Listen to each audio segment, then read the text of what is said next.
Hey everybody, Caveman here, and today I'm going to bring you my Stamina Warden PvP build for the Harrowstorm patch. Now this build's got really good sustain, survivability, and good damage. Now, getting right into it, we're sitting with our stats, buff up.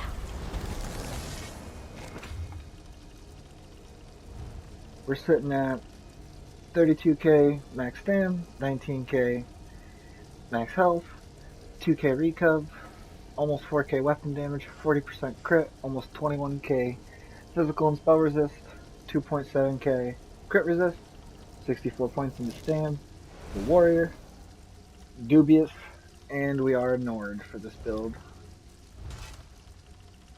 Now for consumables, again dubious, you got your standard battle droughts, you also got immobiles for those snare heavy fights, you got crit or defect pots for those dirty night blades, you got weapon crit pots for the savagery. These are the pots that I use the most on this build, just because we lack savagery in the toolkit that we're using.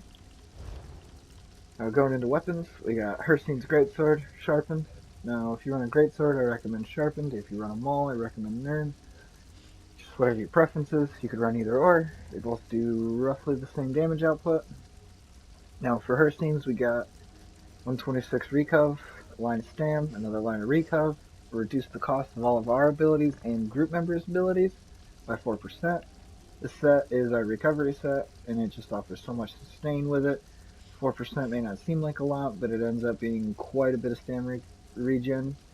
Because you're not using so much per ability, it saves you stam in the long run. It's great. Berserker enchant on the Greatsword. Using Hircine's bow, just so that way the buff doesn't fall off on the back bar. You can use Potentate's bow if you want. I wouldn't recommend it. Your sustain's going to drop. You could also use Master's bow. Your sustain will drop, but at least you're getting damage at that point, so that's up to you. I use Escapist poisons. They just are so loaded and offer so much. It's just a no-brainer. Bloodspawn. Bloodspawn is the best monster set in the game. Changed my mind. It just offers so much. So much in that 2 trait. The 1 trait is perfect for Recuv, for all stand builds. Until they nerf Bloodspawn, it'll probably be on every one of my builds. Infused Stam. Ancient Dragon Guard. This set is the best offensive defensive set in the game. Again, changed my mind. I love this set. Probably my favorite set in the game. Just so much weapon damage. So much defensive when you go below 50% health. It gives you max health. Max stam, impen on all the body pieces minus the head. We're going infused stam to keep our pool high. Now for jewelry, this should be 3 infused. I have yet to have the transmutes to change this to infused as well, but we should be running 3 infused. That'll bump our damage up even more. Now going into skills, we're sitting at 14k D-swing, not bad. D-swing stuns, but also snares now. Bird of Prey, our expedition with our berserk. Infection, it's an okay dot with minor vulnerability. That's the main point of this ability. Sub-assault, hits like a truck. AoE burst, major fracture. What's not to love about shocks? Reverse slice, just to stick with the theme of the AoE burst from the shocks. It deals 78% extra damage to, or not extra, but 78% of the damage you do to your primary target to those around. I've had the AoE slash from Reverse Slice kill people before, so don't underestimate it. Wild Guardian, now you can run Dawnbreaker and Perma if you want, but that's not what this build is about. This build is about the bear, and utilizing Warden tooltips, and not using stuff that everybody else can use. So I prefer the bear. Now the bear, fully buffed, is hitting almost 19k tooltip on the execute, or I guess 18k on the execute, and then 4k on its normal slaps, 16k on its heavy hits. The bear's a great kiting tool. You can move in and around the bear. You can use it to help. You can heal the bear. You can give the bear minor toughness. The bear is just a great tool overall. I'd highly recommend giving the bear a try. You do have your own execute, so you don't need the bear as an execute. The bear is just there for extra support. Consider it like a friendly NPC that never leaves your side. Now for the back bar, we got Magnum Shot. This is your defensive stun. I like this to get distance when I need to resummon the bear, or if somebody's putting some heavy pressure into me and I need to heal up, I'll Magnum Shot them and then heal. You got Bull Mitch. This ability needs to be up 120% of the time. This ability is insane. It's a free purge. It gives you your brutality for the build. It gives you almost 5k stand back over 25 seconds. This ability needs to be up always. And it can heal you when you recast it. It procs toughness. There's nothing bad to say about Bull Match. Keep it up, always. Ice Fortress, this is your resistance buffs. You get minor protection and you get major resolve. Both are needed. Keep it up always. Soothing Spores, this is your group heal and your own burst heal. Now, Soothing Spores is here for the major mending and for your group minor toughness buff. Now, when you drop below 40% health, you pop Spores, you pop Vigor. Your Vigor heal is now increased by 25% for the remainder of, well, not quite the remainder of its duration, but for most of its duration at that point, at least half of it. So always Spores into Vigor, so worth it. And Bear on the back bar again as well. Now, if you don't want to run Bear, you have a couple options. You could run Enchanted Forest on the back bar, or you could run Permafrost. Either or is great. Permafrost if you want more of an offensive, defensive tool, and then Trees if you want just straight up healing.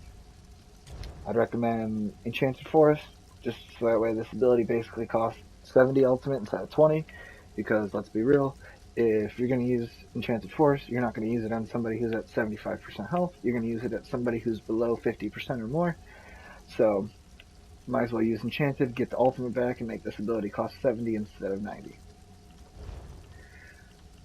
Now, Flexbot. You can take Magnum Shot out if you're not a fan of Magnum Shot, and you can put in Charging Maneuver if you're in a group. I was messing around with this on my other Warden last night, and it's really awesome. It's an insane amount of group mobility if you put Charging Maneuver on, and then with Hircine's on, it's stupid cheap. With it fully leveled and Hircine's on, it's like 4.9k or like 5k or something like that. It's really cheap compared to like the 6k it is now. It just lowers the cost by quite a bit.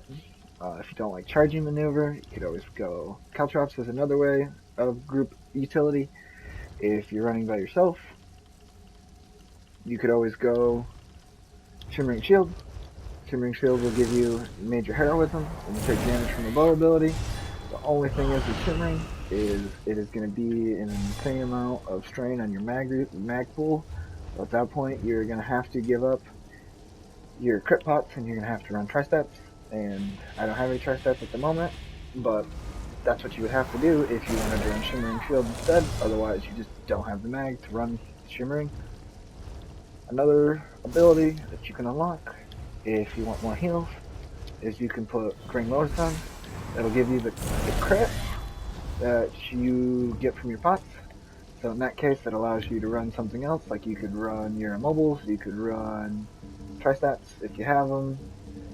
Just another option there. You are lacking another stun at that point, so just be mindful of that. What I like to do is I like to... Here, hold on, let me put everything back to the way it's supposed to be real fast. Let's put this guy down. So, what I like to do when I'm fighting is you maintain your buff, you keep your potion up. Now, you always want to shock, and then 2 abilities. So, shock, 2 abilities, no matter what those abilities are, and then the shocks will be ready to come up again. So if you shock, you can get 2 D-swing. If you shock, you can get 2 resistance buffs. No matter what, it's always shock, 2 abilities. Whether it's Magnum Shot, Ice Marker, Bug, D-swing, Bug, Steady, whatever you need. Always shocks, 2 abilities. And there's a light attack weave in there too. I forgot about that. So the D-swing doesn't quite line up, so D-swing will be a little delayed if you D-swing twice while you're waiting for the shocks. The shocks will pop up just slightly before the second D-swing. But for the most part, even when you're defensive, you always want to pop 2 abilities and then go back to shock and pop 2 more. Vigor, Ice Fortress, boom, shocks. Bug, D-swing, shocks. Alright, see how it's always gonna line up where you can get 2 light attacks and 2 abilities, except for D-swing. If you do 2 D-swings, the shocks will come up just slightly before, but no matter what, even when you're going on the defensive and you're rolling back, that roll dodge is an ability, that counts as 1. The bear counts as 1. So like, no matter what, whether you're roll dodging, whether you're doing that, it's 2 abilities and another shock. If you can always keep the pressure down, you did a shock too early there, but if you always keep the pressure down and you always keep shock rolling, it's going to be hard for people to really put true pressure into you, even when you're defending. Because even while I'm casting these off, that shock comes back out, it hits them again, I can go into it again. And then if you're running the bear, you can shock bear, hit a defensive ability, back to front bar and keep going. There's tons of options with the bear because it's on both bars.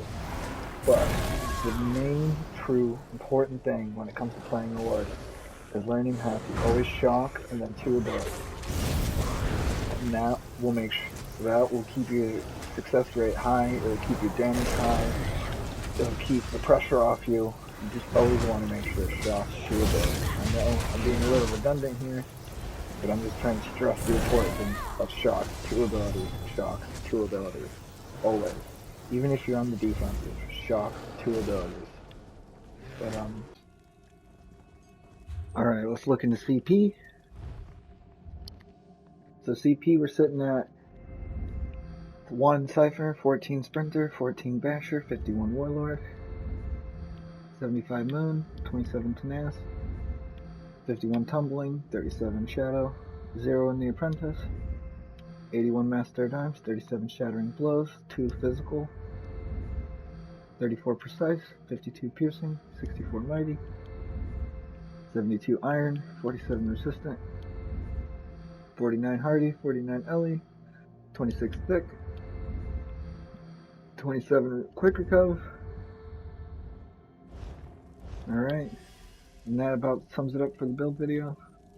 Please like and comment with any suggestions, any thoughts, any inputs, how you're feeling.